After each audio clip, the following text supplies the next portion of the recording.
Welcome to The Savage Truth with Cicely Davis. I am your host, Cicely Davis.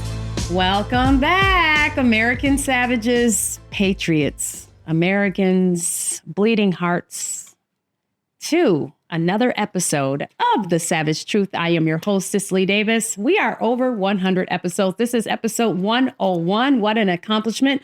Thank you for riding along with me. It's an absolute pleasure to have you join me yet again for another exciting episode. So much is going on. It's going to be a glorious 4 years. Now, for you ride or dies who've been with me for all 101 episodes, thank you so very much. I appreciate your support. And those of you who joined in at 10 or 13 or 31 or 46, I appreciate you. I wouldn't want to do this without you. Won't do it without you. I truly, all jokes aside, appreciate your support. For those of you who are new, welcome. Thank you for joining me. Now, I am going to actually welcome you to go back to at least episode 100 because I really stuck my foot into that. And so did Rick and my producers. That was a really fun episode. But if you're deciding to join me right now at 101, thank you so very much. Now, whether you're new or old or returning, I have an ask, and it is this too. Please like, share, subscribe, and leave a positive review on Apple Podcasts, Spotify, and YouTube as we get into this, because as always, when you have a president like Donald Trump, there is so much going on. It's been an amazing less than 2 weeks since Donald Trump has been in office. So much is going on. And of course, there's so much to report. Now, the latest in news is, of course, I have to go there. I have to absolutely talk about this. I've been in personal conversations. Actually, be honest with you, if I fully disclose to you, I've gotten into some tivots, a few disputes with some family members over this issue, and we need to talk about this boycott. So lately, a handful of self-important employees at Target, Walmart, and Amazon, and now I've heard McDonald's and other organizations have decided to stage walkouts over diversity, equity, and inclusion, DEI, which of course I said stands for didn't earn it. Didn't earn it policies, convinced that their absence will bring these corporate giants to their knees. Spoiler alert. And that's the point of this segment right now, is to give them a rude awakening and a spoiler alert. And it is this: it won't bring them to their knees. It won't. These billion-dollar organizations aren't losing sleep over a few disgruntled workers or activists or anyone else throwing tantrums and marching out the door. With vast financial reserves and an endless pool of eager replacements, not to mention automation, these companies will continue humming along without so much as a hiccup, That's the savage truth for the episode today. It will have zero impact, not little impact, zero impact. Meanwhile, the boycotters will soon realize that their brave stand amounted to nothing more than an unpaid day off. And believe me, I've seen some of the workers, they need every penny that they can get. Let's be brutally and savagely honest about that. DEI policies are the corporate equivalent of participation trophies. That's another savage truth. Instead of rewarding skill, talent, and hard work, these initiatives prioritize a checklist of social justice buzzwords, promoting individuals based on factors that have nothing to do with job performance. And I just realized as I made that statement that as long as Donald Trump is in office for the next 4 years, everything I say will pretty much be savage. It'll be a savage truth. It's going to be so fun. This creates inefficiency. It fuels resentment and turns the workplace into a breeding ground for petty grievances like this one. And yet, the employee walking out think that they're striking a blow for justice, when in reality, they're just giving management a reason to automate their jobs even faster. That's the savage truth. That's the reality that you don't understand. Not to mention those Black-owned businesses that are being promoted within these stores like Amazon and Target and Walmart. They didn't think about that because it's always just about selfishness. Then there's this delicious irony.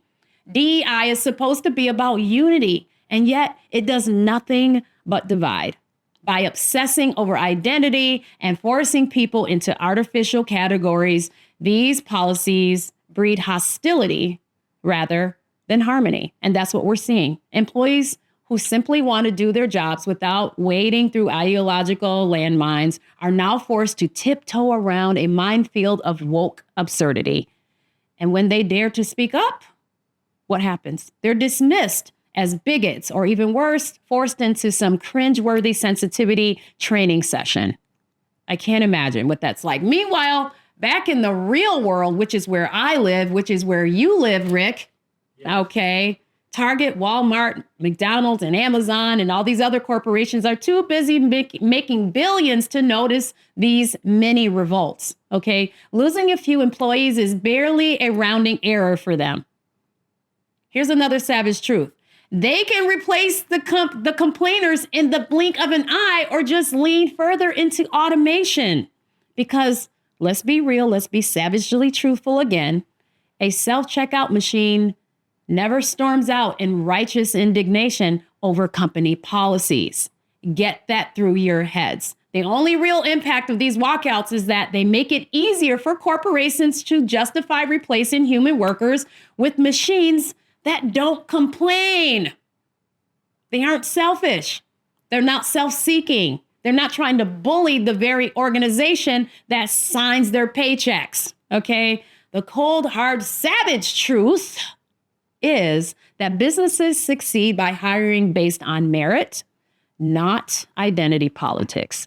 The best employees are those who produce results, not those who cry the loudest about imagined oppression. And that's exactly what it is, folks. It is imagined oppression right now here in 2025. You got to accept that. You have to take that. You got to put it on a spoon. You got to stick it in your mouth, and you need to swallow it, and you need to be good with that fact. DEI initiatives, instead of fostering diversity of thought or genuine inclusion, have become nothing more than corporate virtue signaling.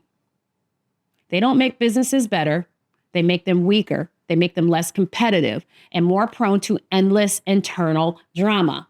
So to all the employees dramatically walking out, thinking they're striking fear into the hearts of corporate overlords, here's a newsflash from yours truly, your girl. No one cares. Not your bosses, not your customers, and certainly not the shareholders, and not me, okay? The companies you think you're punishing will continue thriving, as a matter of fact, while you'll be left scrambling for a job, wondering why your grand protest didn't reshape the world. You have zero impact. You matter not. Maybe next time, just clock in, keep your mouth shut, do your job, and save the theatrics for community theater. Now, Rick, why? Why is it always Minnesota that has to throw itself in the mix on every issue? I don't know. I just don't understand. I have to ask Rick because we're here in Minnesota, folks, and maybe he has an answer. I just don't understand why Minnesota that has to throw itself in the mix. Target, a lot of people don't know, is actually based here in Minnesota. Headquarters is here.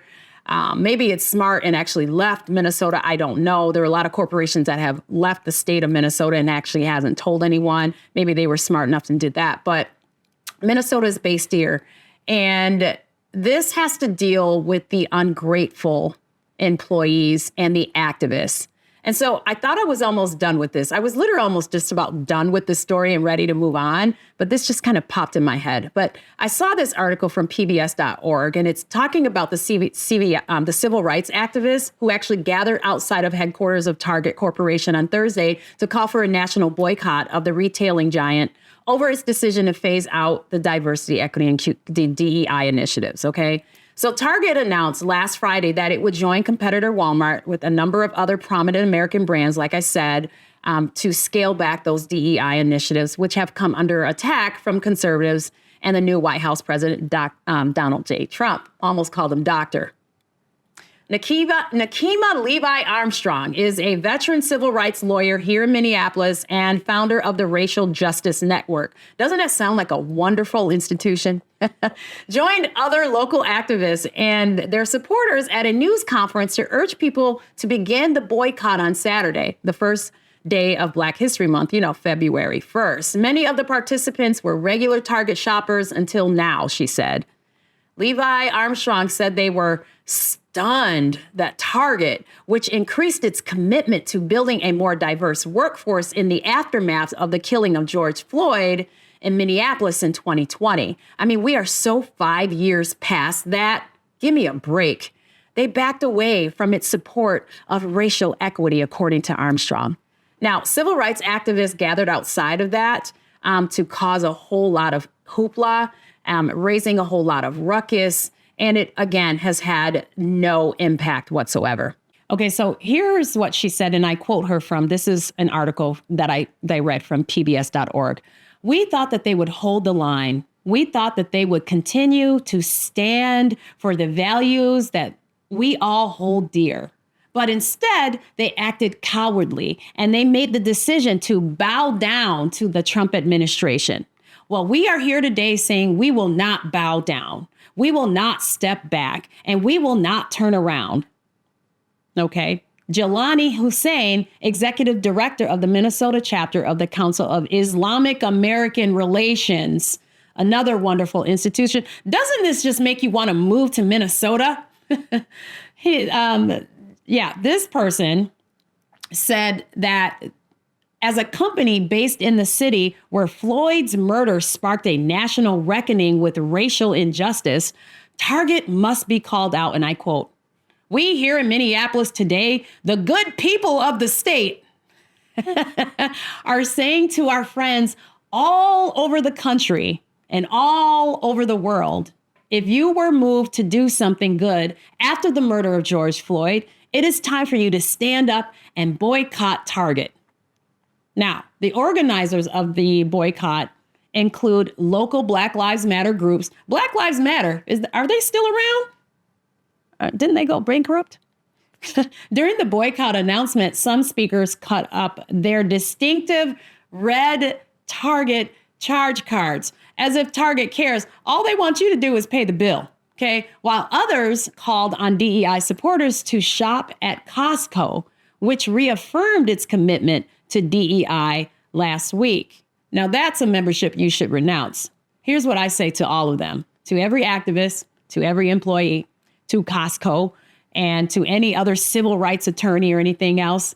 We just simply say, because we want to move on from this story because we really, truly don't care. And it's certainly not in the next 28 days. Kick rocks. Okay? Let's move on to Guantanamo Bay because Donald Trump has done something extraordinary. It's almost a dream for me. Now, I'm going to have Rick play this video. They're very dangerous people. They're violent people. I used to say these are more violent than our criminals. In fact, the best part about them is they make our criminals look quite nice, actually, by comparison. They are very violent people. We also have many violent criminals in our country, however, that did not necessarily come here illegally, but have been arrested 30 times, 35 times, 41, 42 times in a couple of cases, 25 times, 18 times, many for murder and other heinous charges such as pushing people into subways. As the train's coming along at 45 miles an hour, boom, you get pushed into the subway. They had it last week. Hitting them in the head with baseball bats while they're not looking, punching old ladies in the face, knocking them unconscious and stealing their purse. They even break into apartments and rape elderly women and beat up elderly men, beat them to hell. And I don't want these violent repeat offenders in our country any more than I want illegal aliens from other countries who misbehave. And I say, and this is subject to getting it approved, but if they've been arrested many, many times, they're repeat offenders by many numbers, I want them out of our country. I also will be seeking permission to do so. We're going to get approval, hopefully, to get them the hell out of our country along with others. Let them be brought to a foreign land and maintained by others for a very small fee as opposed to be maintained in our jails for massive amounts of money, including the private prison companies that charge us a fortune. Now, that was our president, Donald J. Trump, speaking to a Republican congressional audience and the press, of course, with his recently announced plans to send the worst criminal aliens to Guantanamo Bay as part of his broader immigration crackdown. This move, tied to the newly signed Laken Riley Act, aims to prevent dangerous offenders from re-entering the U.S., especially when their home countries cannot be trusted to detain them. Okay, so we give all this foreign aid to all these countries, right? They are entitled. They have all this expectation. They have nothing great to say about us. And in return, we get nothing, right? We send out all these millions of dollars to these foreign countries to help them because they basically cannot exist without American foreign aid. And what do we get in return? We get their criminals. We get their criminals. Venezuela, for example, has had their crime reduced by 77%. You want to know why? Because they sent all their criminals here to the U.S. That just simply needs to stop. Trump emphasized that Guantanamo's 30,000 bed capacity will double the U.S.'s detention capabilities, reinforcing his administration's hard-line stance on illegal immigration. So he's moving to send 30,000 illegal aliens to the Bay.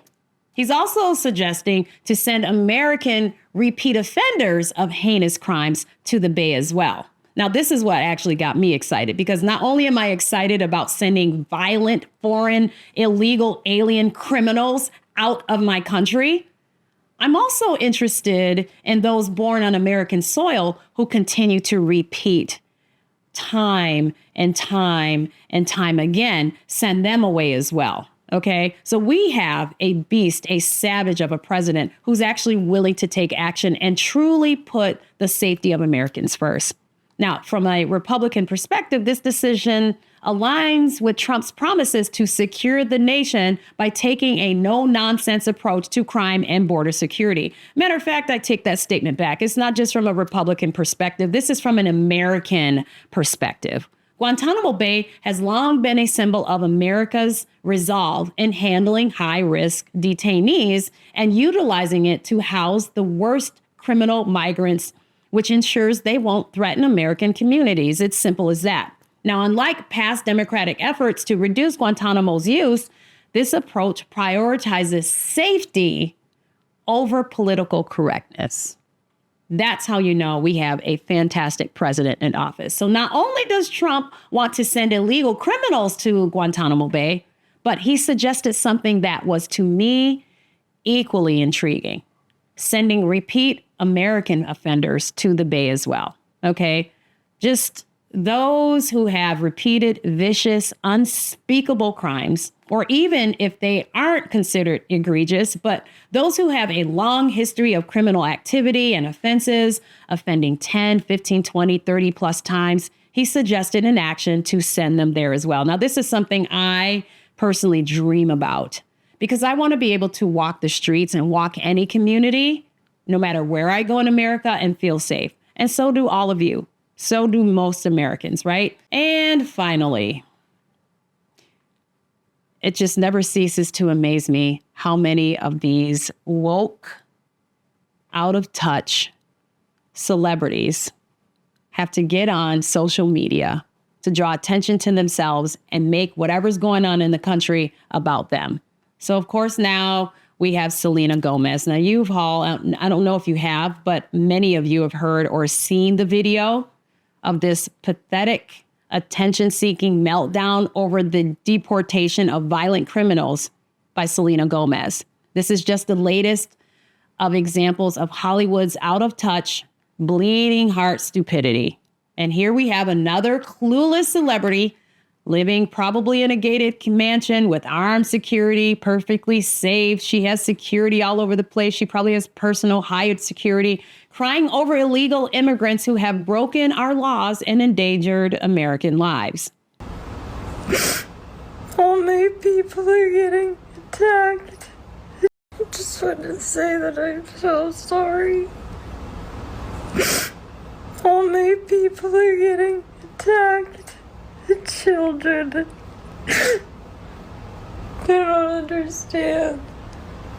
I'm so sorry. I wish I could do something, but I can't. I don't know what to do. I'll try everything, I promise. The sheer audacity of expecting the public to feel sorry for dangerous criminals instead of the innocent people they've harmed is beyond laughable. It's so intolerable. It's insulting, as a matter of fact. Meanwhile, the working class Americans who actually deal with the consequences of illegal immigration are ignored because their suffering doesn't fit her vapid virtue signaling narrative. The hypocrisy is truly unbearing. I mean, it's so unbearable, I'm choking on it. Now, she did, of course, immediately remove the video after she received constant and berating backlash for her fake crying, okay? Now, my question is this: where was Selena Gomez's teary-eyed sob fest when American citizens were murdered, when they were assaulted or trafficked by these same illegal immigrants? Where was her emotional breakdown over the thousands of lives lost to cartel-driven fentanyl floodings across our open borders? Nowhere. Because caring about real victims doesn't get likes and retweets from this progressive mob. Instead, she weeps for the criminals, acting as if deporting rapists and drug dealers and gang members is some kind of human rights crisis. It's disgusting. It's just, it makes me want to just vomit in my mouth. I'm not even kidding you. But it's just so entirely predictable at the same time.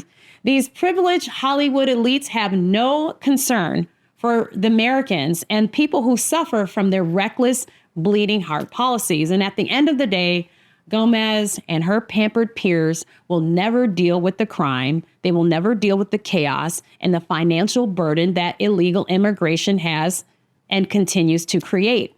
They will never have their communities overrun, their hospitals overwhelmed, or their loved ones killed by someone who shouldn't have been there in the first place.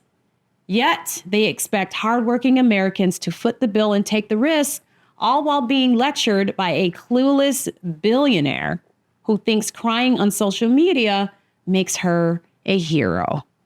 Maybe she should save some of those fake tears for the countless Americans whose lives have been shattered by the criminals she's so desperate to defend. But that wouldn't be glamorous enough, would it? And she says, my people. And I'm trying to understand who my people were. Is she talking about my people meaning violent criminals? Because if that's who she's weeping over, she's wasting her tears. Selena Gomez is a billionaire pop star who has spent her entire life coddled in Hollywood luxury, now suddenly thinks she's the spokesperson for illegal immigrants, especially the ones being deported from committing serious crimes. Now, what exactly does she mean by my people? Because the last time I checked, law-abiding Americans of every race and background are sick and tired of violent criminals being allowed to stay in this country just because soft-headed celebrities like Selena Gomez thinks enforcing the law is somehow being mean. Selena Gomez has never had to live in a crime-ridden neighborhood terrorized by the very people she's trying to defend and weep over. She's never lost a loved one to an illegal immigrant who should have been deported years ago, should have never even crossed the border in the first place. But sure, her people are the ones facing consequences for breaking our laws, not the innocent American families who have suffered because of them. What a sick, selfish, and absurd joke of a person she is. So I just simply cannot stand it. Here's the bottom line, folks. We have someone in office who's willing to do what he says. He's taken actions for American people. We are all the more richer, more prosperous, and more safe with the Donald Trump, okay? And for entitled employees at big corporations, if you want to walk out, so be it. We'll just simply replace you with automation. For celebrities who are self-absorbed and who are just trying to get clicks, you know what? Keep your mouth shut kick rocks. We don't care about you. We want a safe America. And that, my friends, is the savage truth. So please like, share, subscribe, and leave a positive review on Apple Podcasts, Spotify, and YouTube. And remember, as always, be bold, be strong, be faithful, be true. Till next time, I'm Cicely. The Savage Truth with Cicely Davis is a production of Front Page Magazine and the David Horowitz Freedom Center. Reproduction of this podcast without express written consent is prohibited.